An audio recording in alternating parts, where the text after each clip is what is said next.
Assalamualaikum warahmatullahi wabarakatuh.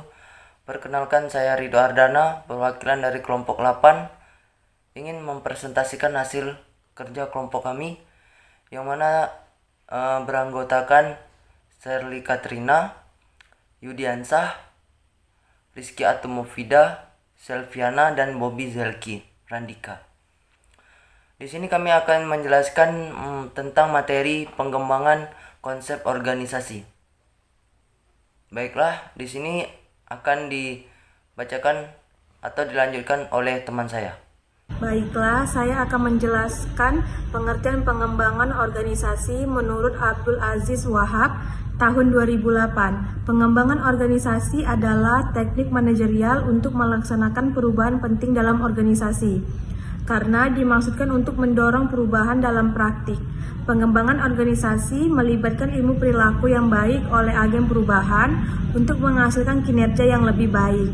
Dalam pengertian yang lebih luas, pengertian pengembangan organisasi telah dijelaskan oleh berbagai para ahli, antara lain 1. Warren B. Bennis. Menurut Warren B. Bennis, pengembangan organisasi merupakan respon terhadap perubahan, serta strategi pendidikan yang kompleks yang diharapkan dapat mengubah keyakinan, sikap, nilai, dan struktur organisasi, sehingga organisasi dapat lebih beradaptasi dengan teknologi, pasar, dan tantangan baru, serta respon cepat dari perubahan dan perubahan diri.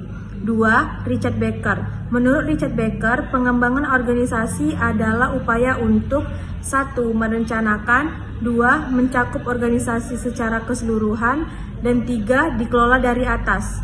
Untuk meningkatkan efektivitas dan kesehatan organisasi melalui pendekatan terencana terhadap proses organisasi dengan menggunakan pengetahuan ilmu perilaku. 3. Wendell L. French dan Ceci H. Bell Jr. Menurut Wendell L. French dan Ceci H. Bell Jr., pengembangan organisasi dapat didefinisikan sebagai proses terencana dan sistematis yang menerapkan prinsip-prinsip ilmu perilaku yang diperkenalkan ke dalam kegiatan organisasi secara berkelanjutan untuk mencapai tujuan peningkatan organisasi yang efektif, otoritas organisasi yang lebih besar. Selanjutnya, pengembangan organisasi mengukur kinerja organisasi dalam hal efisiensi, efektivitas, dan kesehatan. 1. Efisiensi dapat diukur dengan hubungan antara input dan output yang mengacu pada konsep minimax atau input minimum dan output maksimum. 2. Efektivitas adalah angka tingkat pencapaian organisasi dalam mencapai tujuannya, yang berarti tercapainya tujuan yang telah ditetapkan dapat tercapai. 3. Kesehatan organisasi adalah fungsi dari sifat dan kualitas hubungan antara individu dan organisasi, yaitu hubungan yang dinamis dan dapat disesuaikan. Assalamualaikum warahmatullahi wabarakatuh. Saya, Bobby Zelki Randika, akan menjelaskan tentang tujuan pengembangan organisasi.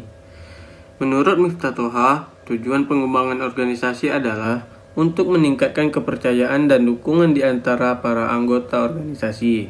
Kemudian meningkatkan kesadaran tentang bagaimana menangani masalah organisasi, baik di dalam kelompok maupun di antara anggota kelompok. Kemudian mempromosikan lingkungan otoritas bertugas berdasarkan pengetahuan dan keterampilan tugas. Selanjutnya, meningkatkan derajat keterbukaan dalam berkomunikasi baik secara vertikal, horizontal, maupun diagonal. Meningkatkan tingkat semangat dan kepuasan orang-orang dalam organisasi. Meningkatkan solusi sinergis untuk masalah yang dimiliki frekuensi tinggi. Dan yang terakhir, meningkatkan tingkat tanggung jawab pribadi dan kelompok baik di dalam pemecahan masalah maupun dalam pelaksanaannya. Baiklah, terima kasih kepada Bobby. Di sini saya akan melanjutkan sifat-sifat dasar pengembangan organisasi. Di antara lain itu ada 6. Yang pertama, pengembangan organisasi merupakan suatu strategi yang terencana dalam mewujudkan perubahan organisasi. Perubahan yang dimaksud harus memiliki sasaran yang jelas dan didasarkan pada suatu diagnosis yang tepat mengenai permasalahan yang dihadapi oleh organisasi. Yang kedua, pengembangan organisasi harus berupa kolaborasi antara berbagai pihak yang akan mengalami dampak perubahan yang akan terjadi, di mana keterlibatan dan partisipasi anggota organisasi harus mendapat perhatian. Yang ketiga, program pengembangan organisasi seluruh cara baru yang diperlukan untuk meningkatkan kinerja anggota organisasi.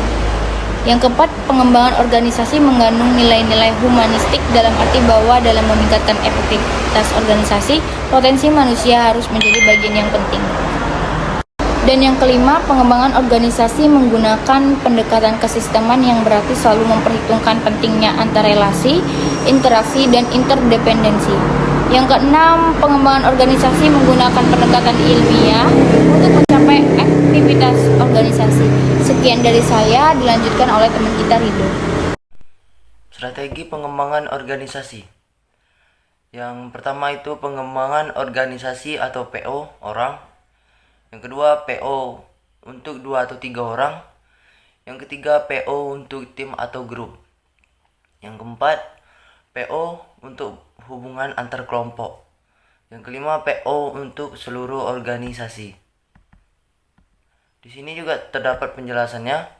Yang pertama yaitu PO orang atau pengembangan organisasi. Dengan teknik pelatihan kepekaan, meningkatkan kepekaan dan keterampilan untuk menangani hubungan interpersonal.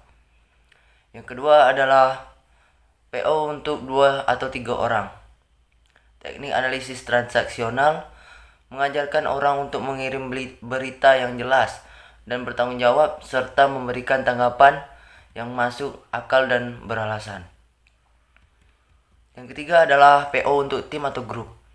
Konsultan konsultasi proses membantu anggota kelompok mengubah cara mereka bekerja bersama dan mengembangkan keterampilan diagnostik dan pemecahan masalah yang diperlukan untuk solusi yang efektif. Yang keempat adalah PO hubungan antar kelompok. Pertemuan konfrontasi untuk memungkinkan organisasi menilai kesehatannya sendiri dan menetapkan rencana untuk kegiatan korektif. Yang kelima adalah PO untuk seluruh organisasi, yaitu teknik survei umpan balik digunakan untuk meningkatkan operasi organisasi secara keseluruhan. Baik, di sini saya akan lanjutkan dari teman saya. Kesimpulan ada 4. Yang pertama itu mengembangkan organisasi merupakan salah satu pokok bahasan yang penting dalam pembicaraan organisasi. Hal ini dapat dimaklumi karena manusia, pekerjaan, dan lingkungan kerja atau organisasi di mana berada merupakan 3 hal yang saling berkaitan dan dalam pengembangan organisasi merupakan tidak lain untuk meningkatkan efektivitas organisasi yang berkualitas.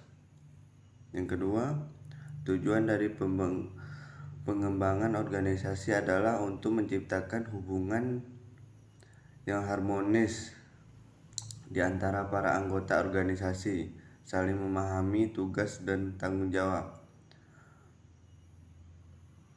menumbuhkan rasa untuk memecahkan setiap permasalahan, membangun serta meningkatkan semangat kerja.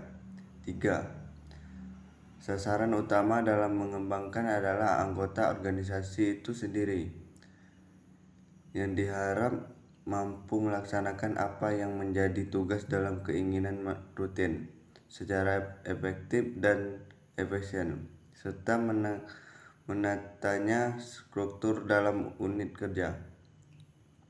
Yang keempat itu teknik-teknik dalam mengembangkan organisasi antara lain tahap sistem manajemen atau tahap pengumpulan data. Kedua, tahap deonisasi dan umpan balik. C. Tahap pemeran dalam organisasi. D. Tahap implementasi dan pembaruan. Baik, terima kasih. Itu saja hasil dari diskusi dari kelompok kami. Terlebih dan kurang kami mohon maaf. Sudahi dengan assalamualaikum warahmatullahi wabarakatuh.